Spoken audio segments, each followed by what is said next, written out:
आम इंतखाबात 8 फरवरी को यकीनी बनाए जाएं। सदर और इलेक्शन कमीशन के दरमियान इत्तेफाक राय के बाद सुप्रीम कोर्ट से बड़ा हुक्म जारी कर दिया गया। सूबों को भी 8 फरवरी की तारीख पर कोई एतराज नहीं। एडवोकेट जनरल्स ने अदालत उज़्मा को आगाह कर दिया। चीफ जस्टिस ने 90 दिन में इलेक्शन केस की दरखास्त निपटाते हुए वाज़ेह किया है कि इलेक्शन के इनेकाद में अगर अब भी किसी को शक व शुबा है तो वो अपनी बीवी को बताए। इंतखाबात की तारीख ना देने से पूरा मुल्क बेचैनी का शिकार हुआ। खदशा पैदा हुआ कि शायद इंतखाबात होंगे ही नहीं। अब इत्तेफाक राय से इंतखाबात की तारीख का मामला हल हो चुका है। बैरिस्टर अली ज़फ़र ने मुकालमे में कहा कि पत्थर पर लकीर वाला जुमला भी लिखवा दें। सुप्रीम कोर्ट ने मीडिया को भी शक व शुबा पैदा करने पर कार्रवाई की वार्निंग दी है।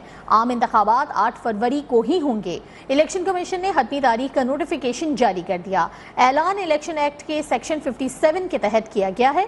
सदर के दस्तखत के बाद सुप्रीम कोर्ट में इलेक्शन शेड्यूल भी जमा करा दिया गया।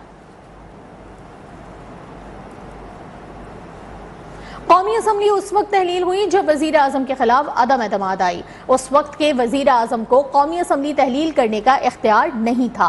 असम्बली तहलील करके आईनी बहरान पैदा किया गया। सुप्रीम कोर्ट ने गैर आईनी तौर पर असम्बली तहलील करने का इकदाम गद्दारी करार दे दिया। इंतखाबात केस के तहरीरी हुक्मनामे में अदालत ने वाज़ेह किया कि उस वक्त के वजीर आजम और सदर ममलिकत ने जो किया वो इनके इख्तियार में नहीं था। आइन पर शबखून मारने की तारीख से सीखना होगा। आइन के खिलाफ वर्जी के संगीन नताइज होते हैं। बताते चलें आपको कि सुप्रीम कोर्ट ने गैर आइनी तौर पर असम्बली तहलील करने का इकदाम गद्दारी करार दे दिया है। सुप्रीम कोर्ट की जानिब से कहा गया है कि कौमी असम्बली जिस वक्त तहलील हुई थी जब वजीर आजम के खिलाफ अदम एतमाद आई, उस वक्त के वजीर आजम को कौमी असम्बली तहलील करने का इख्तियार नहीं था। असम्बली तहलील करके आइनी बहरान पैदा किया गया। इंतखाबात केस के तहरीरी हुक्मनामे में अदालत ने वाज़ेह किया है कि उस वक्त के वजीर आजम और सदर ममलिकत ने जो किया वो इनके इख्तियार में नहीं था।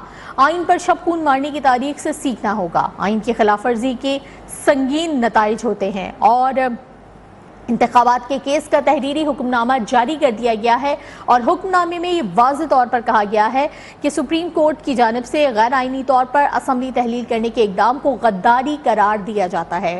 कौमी असम्बली जिस वक्त तहलील हुई जब वज़ीर आज़म के खिलाफ अदम एतमाद आई और उस वक्त अदम एतमाद की सूरत में असम्बली तहलील नहीं की जा सकती थी, लेकिन उस वक्त के वज़ीर आज़म को कौमी असम्बली तहलील करने का इख्तियार नहीं था।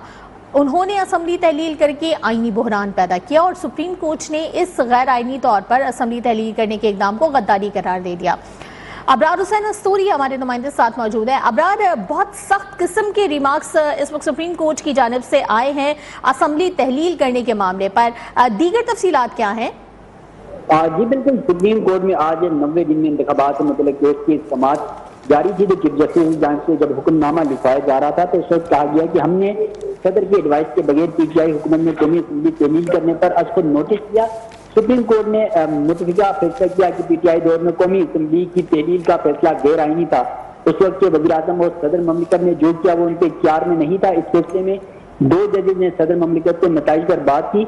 इस फैसले में कहा गया कि अवामी मुंतखब नुमाइंदों को अपने इक़दार पर वोट डालने से रोका गया, जबकि असम्बली तहलील केस में एक जज ने कहा कि सदर ममलिकत पर पार्लियामेंट आर्टिकल 30 के तहत कार्रवाई भी करे।